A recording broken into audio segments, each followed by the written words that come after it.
E-vehicles nakaiba sa listahan kan mga import products na mayo na nin import tariff. Naga City Bike Board piga antisiparan ang pagdakul pa kan numero nin e-bike sa syudad huli kan zero tariff sa mga e-vehicle.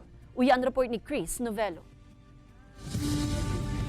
Maduwang taon nang dain nagko-commute si Rafi Antonio. Si Antonio kaya nagagamit na sana ng e-bike nganing madumanan niya an maot niyang madumanan urog na sa kasentrohan kan syudad.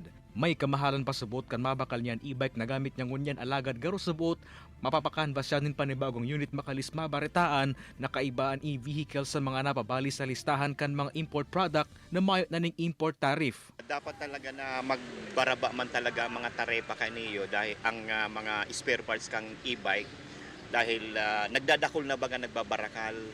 Katakod kay inipig antisiparan kan Naga City Bike Board ang pagdakol kan numero kan mga e-bike sa syudad. Mas magiging hababa kayaan magiging presyo kay iningon nakabali ini sa listahan kan mga imported products na may naning taripa. Sa pinakahuring datos kan opisina labis sa 1,800 na e-bike ang restado sa sainda as hindi pasubot hindi kabali ang mga unregistered e-vehicles. Sa 40% hali sa Naga, ang 60% outside Naga. Tapos nag-survey man kami, ang survey mi kayan, mostly ang nagagamit is mga babae. Dikit lang si mga lalaki. Tapos sa edad between 30 years old to 80 years old may nagagamit na e-bike.